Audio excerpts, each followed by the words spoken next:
इस business loss से वो बहुत फ्रस्ट्रेट हो जाता है। लेकिन उसके बाद क्या हुआ, इस लड़के की लाइफ कैसे चेंज हुई, ये सब बहुत ही मोटिवेशनल तरीके से दिखाया गया है। तो चलिए देखते हैं आज की मूवी जिसका नाम है द बिलियनेयर। बाकी दोस्तों चैनल को सब्सक्राइब, बेल आइकन को क्लिक, यूट्यूब का नोटिफिकेशन ऑन, इंस्टाग्राम और फेसबुक पे आप हमें फॉलो कर सकते हैं। अब चलते हैं इस बेहतरीन मूवी के अंदर। मूवी की शुरुआत में टॉम नाम के एक 19 साल के लड़के को दिखाते हैं जो हमारा हीरो है। वो सिटी के सबसे बड़े बैंक में जाकर लोन मांगता है। बैंक मैनेजर कहता है, बेटा अपने पेरेंट्स को लेकर आओ, हम यहाँ बच्चों को लोन नहीं देते। टॉम भी कह देता है कि सर पहले मेरी पूरी बात सुनिए फिर डिसाइड कीजिएगा। वो बताना शुरू करता है जिसे फ्लैशबैक में दिखाया जाता है। टॉम एक ऑनलाइन गेमर है और हमेशा की तरह वो एक दिन अपना गेम खेल रहा होता है। तभी दूसरा गेमर उसे मैसेज करता है कि तुमने गेम से रिलेटेड कई कैरेक्टर्स और मटेरियल्स जीत लिए हैं, मुझे वो मटेरियल्स चाहिए। इसके बदले में मैं तुम्हें 4000 बाट यानी थाईलैंड की करेंसी उतना देने को तैयार हूँ। और दोस्तों ये इंडियन रुपीस में 80,000 के बराबर है।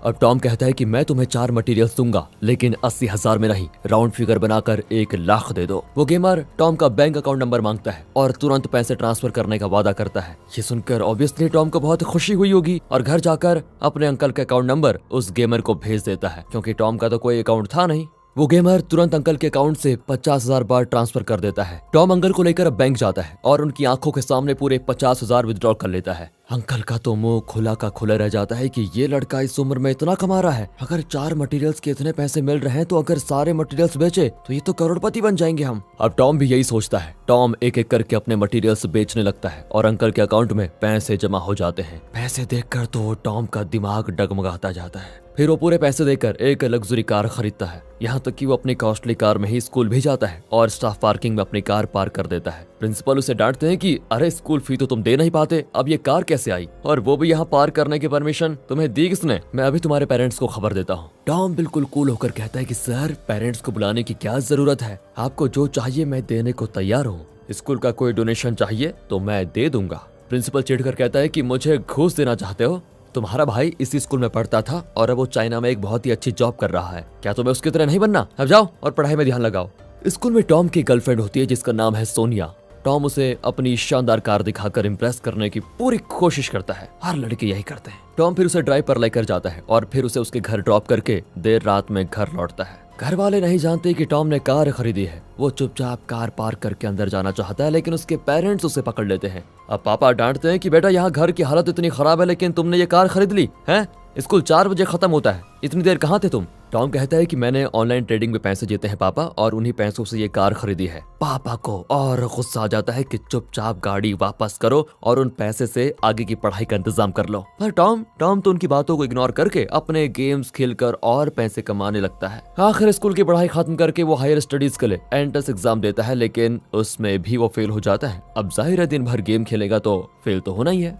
लेकिन टॉम को इसकी कोई चिंता नहीं होती। वो तो बस गेम्स खेलकर पैसे कमाने में मस्त रहता है। मार्केट में प्लेस्टेशन 2 आया होता है। हाँ दोस्तों ये तब की बात है। तो टॉम उसे खरीदने के स्टोर में जाता है। उसका दाम होता है लगभग 50,000 रुपए। लेकिन टॉम को ये बड़ी अमाउंट लगती ही नहीं क्योंकि उसने तो ढेर सारे पैसे कमा रखे हैं। वो आराम से पैसे देकर प्लेस्टेशन 2 खरीद लेता है और साथ में एक DVD प्लेयर भी ले लेता है। अब उसके पापा को बहुत गुस्सा आता है क्योंकि इसके एजुकेशन के लिए उन्होंने बहुत ज्यादा उधार लिया था, लेकिन अब ये पढ़ता ही नहीं और ऊपर से बेकार की चीजों में पैसे बर्बाद कर रहा है। घर के खर्चों में तो हाथ बटाता नहीं और ये फिजूल खर्ची कर रहा है। टॉम अपने पापा की सिचुएशन को समझता है और आगे पढ़ने का फैसला करता है, लेकिन एडमिशन के लिए उसको 58,000 बाट भरने होंगे। टॉम के पास सिर्फ 12,000 ही होते हैं। बाकी पैसों के लिए वो फिर से खेलने का फैसला करता है, लेकिन जब वो गेम खोलता है तो एकदम चौंक जाता है क्योंकि उस गेमिंग कंपनी ने टॉम का अकाउंट डिलीट कर दिया था। दरअसल उनके रूल्स के हिसाब से सिर्फ इस गेम के जरिए टॉम अपने मटेरियल्स बेच सकता था, पर टॉम ने उनके दायरे के बाहर अपने मटेरियल्स बेचे जो कि उनके रूल्स के अगेंस्ट है। इसी वजह से टॉम का अकाउंट डिलीट कर दिया गया था। टॉम एकदम टूट जाता है क्योंकि अब उसके पैसे का सोर्स बंद हो चुका है।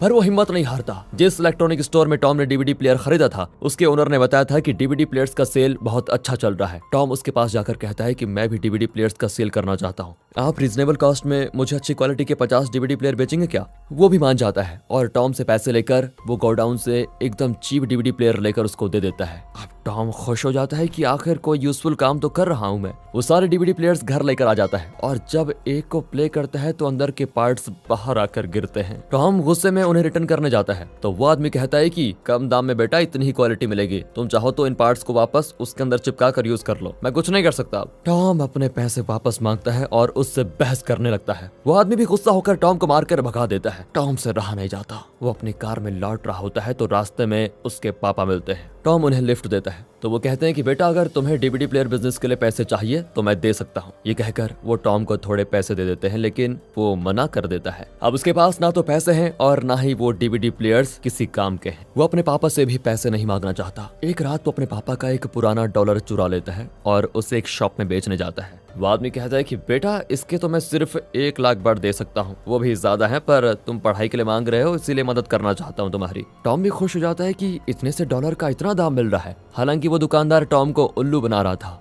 उन पैसों को लेकर वो हाई स्कूल ज्वाइन कर लेता है, पर टॉम का मन क्लास में लगता ही नहीं और वो अपने फ्रेंड्स को टेप रिकॉर्डर देकर कहता है सर की बातें रिकॉर्ड कर लो, मैं बाद में सुन लूंगा, मुझे नहीं पढ़ना अभी। ये कहकर वो क्लास छोड़कर ऑडिटोरियम जाता है जहाँ सोनिया एक ड्रामा का रिहर्सल कर रही होती है। फिर घर लौटते वक्त वो एक स्टोर में जाता है जहाँ कई तरह के स्वीट्स तैयार किए जाते हैं। सारा काम मशीनों से होता है। वहाँ पर एक मशीन होती है जिससे चेस्टनट्स बनाए जाते हैं। ये मशीन टॉम को बहुत इंप्रेस कर देती है और वो अपने बचे हुए पैसों से उस मशीन को ही खरीद लेता है। फिर क्या था, उसके पेरेंट्स हमेशा की तरह माथा पटक कर चले जाते हैं क्योंकि वो कुछ भी कहे ये लड़का सुधरने वाला नहीं। आज फिर ये मशीन खरीद कर ला गया जो किसी काम के नहीं। अब टॉम ने मशीन को खरीद लिया लेकिन इसमें कुक करना उसे बिल्कुल नहीं आता। वो गली गली जाकर स्ट्रीट फूड बनाने वालों से पता लगाता है कि इसे किस टेम्परेचर में कितनी देर और कैसे कुक करना है। उस प्रोसेस को वो स्टेप बाय स्टेप एक नोटपैड में लिख लेता है। फिर घर आकर उसी मेथड से ट्राई करता है और चेस्टनट बहुत ही लाजवाब बनते हैं। वो अपने अंकल और पेरेंट्स को देकर टेस्ट करता है, उन्हें भी बहुत पसंद आता है। अब टॉम बहुत खुश हो जाता है। वो सिटी के एक मॉल में एक जगह को रेंट पर लेता है और वहाँ अपनी शॉप शुरू करता है। जब टॉम स्कूल जाता है तो उसके अंकल दुकान संभालते हैं, लेकिन टॉम को बिजनेस टैक्टिक्स बिल्कुल नहीं आते। उन बातों को सीखने के लिए वो सिटी के एक बहुत ही भीड़ भाड़ वाले मार्केट में जाता है। वहाँ लोग डिस्काउंट, बाय 1 गेट 1 फ्री ऐसे कई ऑफर्स के जरिए कस्टमर्स को अट्रैक्ट करने की कोशिश करते हैं। टॉम उन सारे पॉइंट्स को नोट कर लेता है। तभी सोनिया वहाँ पर आती है और उसे डांटती है कि तुम मेरा कॉल क्यों नहीं अटेंड करते हो। पर टॉम तो अपने बिजनेस के बारे में सोच रहा होता है और उसे इग्नोर ही कर देता है। इतने में उसके अंकल कॉल करते हैं कि बेटा सुबह से मैं चिल्ला चिल्ला कर थक गया हूँ लेकिन एक भी कस्टमर नहीं आया। अब टॉम परेशान होकर मॉल में जाता है और मैनेजर से कहता है कि मुझे अपनी शॉप के लिए दूसरी जगह चाहिए क्योंकि इस कोने में लोग आते नहीं। वो भी कह देता है कि ठीक है लेकिन इसमें एक्स्ट्रा पैसा लगेंगे बेटा। टॉम भी उसे पैसे देकर शॉप की लोकेशन चेंज कर लेता है, लेकिन वहाँ पर भी वही हाल। ऐसी सिचुएशन में दोस्तों अगर आप होते तो आपका बिजनेस माइंड क्या कहता है कमेंट करके बताइए। पर टॉम को भी अभी उम्मीद है कि कल लोग आएंगे, कल नहीं तो परसों आएंगे, परसों नहीं तो एक दिन जरूर आएंगे। अगले दिन वो अंकल को शॉप में छोड़कर अपना एग्जाम देने जाता है, पर उसका ध्यान यहाँ लगता ही नहीं। वो सोचता रहता है कि शॉप में क्या हुआ होगा, कोई कस्टमर आया होगा या नहीं। तभी उसका फोन बजता है और वो देखता है कि अंकल कॉल कर रहे हैं। एग्जाम हॉल में फोन अलाउड नहीं होता लेकिन टॉम फोन को देखने लगता है। टीचर कहती है कि फोन रखो और पेपर पूरा करो। टॉम अब दुविधा में होता है कि एग्जाम इम्पोर्टेंट है या बिजनेस। वो बिजनेस चुनता है और बिना कुछ सोचे समझे बैग लेकर हॉल से निकल जाता है। वो मॉल में जाता है तो ये देखकर चौंक जाता है कि उसकी शॉप के आगे भीड़ लगी हुई है। लोग उसके चेस्टनट को बड़े चाव से खरीद कर खा रहे हैं। बिजनेस इतना अच्छा चलता है कि उन्हें और 2-3 मशीन्स खरीदनी पड़ती हैं और काम पे भी कुछ लोग रख लेते हैं। वो दैट इज सक्सेस। एक दिन सोनिया मॉल में आती है और तब उसे पता चलता है कि टॉम स्कूल ठीक से क्यों नहीं आता और वो एग्जाम हॉल से निकल क्यों गया। वो कहती है कि तुम पढ़ाई पूरी करो वरना तुम्हारा फ्यूचर खराब हो जाएगा। टॉम कहता है कि मैं जानता हूँ मैं क्या कर रहा हूँ, मुझे किसी भी तरह अपना बिजनेस डेवलप करना है ओनली। सब कुछ बहुत ही अच्छा चल रहा होता है लेकिन अच्छे काम में अड़चन तो आ ही जाती है। इनके मशीन से निकला हुआ धुआं मॉल की सीलिंग को खराब कर देता है। इंचार्ज आकर फिर वार्न करता है कि आज ही इसे पूरी तरह क्लीन कर दो वरना शॉप का कॉन्ट्रैक्ट कैंसिल करवा दूंगा। उस रात जब कस्टमर्स आने बंद हो जाते हैं तो टॉम उस जगह को साफ करके पेंट करने लगता है। अपने बेटे को इतनी मेहनत करते हुए देखकर टॉम की माँ भी उसकी मदद करती है। तभी सिक्योरिटी आकर कहता है कि मॉल बंद करने का टाइम हो गया है, आप कल आइए और यहाँ पर ये काम कीजिए।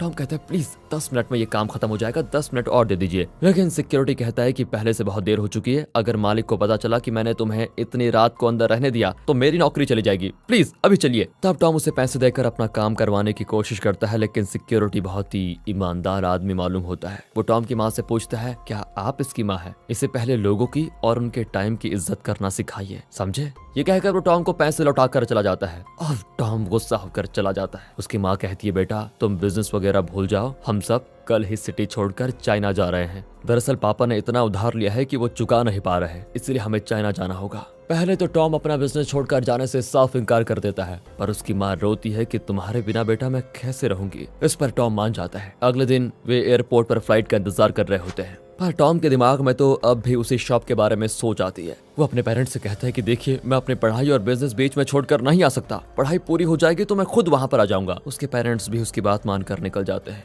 पापा कहते हैं कि बेटा, अगर मैंने तुम्हें कुछ बुरा भला कह दिया हो तो प्लीज उसके लिए माफ कर देना। ये सुनकर टॉम उदास हो जाता है। अगले दिन मॉल में एक और प्रॉब्लम आती है। कल रात जो टॉम ने पेंट किया था वो पिघलकर वहां के दूसरे प्रोडक्ट्स पर गिर जाता है और उनका बिजनेस खराब हो जाता है। तंग आकर मॉल का मैनेजर इनका कॉन्ट्रैक्ट ही कैंसिल कर देता है। टॉम बहुत परेशान हो जाता है कि दुविधा पे दुविधा आ रही है, क्या करूं। तभी वो देखता है कि उसके घर के गेट पर एक नोटिस चिपका हुआ है। दरअसल ये सरकारी नोटिस है। टॉम के पापा पर भारी कर्ज था और इसमें लिखा हुआ है कि अगर कर्ज नहीं चुकाया तो घर जब्त कर दिया जाएगा। बिजनेस तो बंद हुआ ही, अब घर भी हाथ से निकल जाएगा। टॉम मायूस होकर बाहर आता है तो सोनिया उसको देख लेती है। वो उसे डांटती है कि तुम्हें आखिर हो क्या गया है, मेरा कॉल क्यों नहीं उठाते तुम, आइंदा मुझसे बात मत करना। पर टॉम उसे गले लगाकर फूट फूट कर रोने लगता है। सोनिया समझ जाती है कि ये परेशान है और पूछती है कि प्रॉब्लम क्या है। फिर टॉम उसको सारी बात बताता है तो वो कहती है कि बिजनेस जब चलेगा तब चलेगा, तुम परेशान मत हो और वापस अपने स्टडीज पर ध्यान दो। कुछ भी हो जाए मैं तुम्हारे साथ रहूंगी। अब सोनिया टॉम को थोड़ी हिम्मत देती है। सोनिया जो हाल ही में अपनी फैमिली के साथ चाइना गई थी, वहां से वो सीवीड नाम का एक फूड आइटम लेकर आई होती है। टॉम को वो इतना टेस्टी लगता है कि वो आधा ढाबा खाली कर देता है। यहाँ पर टॉम को एक नया बिजनेस आइडिया आता है। इस सिटी में सीवीड्स अभी नहीं आए हैं तो टॉम को लगता है कि वो इसका बिजनेस शुरू कर सकता है। फिर वो अपने चेस्टनट्स मशीन को बेचकर उन पैसों से सीवीड बनाने के लिए मटेरियल्स खरीदता है। वे रॉ सीवीड खरीद कर उसे फ्राई करते हैं, लेकिन वो उतना टेस्टी नहीं होता। टॉम अपना प्ले स्टेशन और कंप्यूटर तक बेचकर और सीवीड खरीदता है। उस रात बहुत बारिश हो रही होती है। टॉम घर पर आता है तो देखता है उसके अंकल फिसल कर गिर गए हैं। उनके सर पर चोट आई होती है। टॉम उन्हें तुरंत हॉस्पिटल में एडमिट करवा देता है। शुक्र है उनकी जान को खतरा नहीं। अब अंकल तो नहीं है उसके साथ फिलहाल, तो टॉम को सारा काम खुद करना पड़ता है। वो फिर से सारे सीवीड को फ्राई करता है, लेकिन अब भी वो टेस्ट नहीं आता। अब टॉम करे तो करे क्या करे। तभी वो नीचे पड़ा हुआ एक सीवीड पैकेट देखता है जो कल रात बारिश में भीग गया था। बाकी तो बर्बाद हो ही गया, चलो इसे भी फ्राई करके देख लेते हैं। ये सोचकर वो उस बचे हुए पैकेट को फ्राई करता है। टॉम ने बिल्कुल भी एक्सपेक्ट नहीं किया था कि ये इतना टेस्टी होगा। तब टॉम सीखता है कि इसके टेस्ट का रहस्य है नमी। नमी हो तो इसका टेस्ट उभर कर आता है। अब टॉम अंकल को ये खुशखबरी सुनाता है और उन्हें एक सीवीड टेस्ट करने के लिए देता है। एक बाइट लेते ही अंकल एकदम खुश हो जाते हैं। अब ये लोग नया बिजनेस शुरू कर सकते हैं। टॉम उसी मॉल में फिर से परमिशन लेकर सीवीड का शॉप लगाता है। यहाँ के मार्केट में सीवीड को उतना बढ़ावा नहीं दिया जा रहा था, तो इनका प्रोडक्ट सबको नया लगता है। इसे टेस्ट करके सब इसे खरीदने लगते हैं। फिर से इनका बिजनेस जोरों शोरों पर चलने लगता है। टॉम का अब एक ही लक्ष्य बन चुका है कि वो इतने पैसे कमाएगा जिससे कि उसके पापा का वो घर वापस इन्हें मिल जाए और फिर उस घर में अपने पेरेंट्स के साथ वो रहे। टॉम के बर्थडे पर उसकी माँ कॉल करके विश करती है और पूछती है, बेटा स्कूल कैसा चल रहा है और एग्जाम्स कब हैं? टॉम झूठ कहता है कि माँ सब कुछ अच्छा चल रहा है और जल्दी एग्जाम्स भी हो जाएंगे।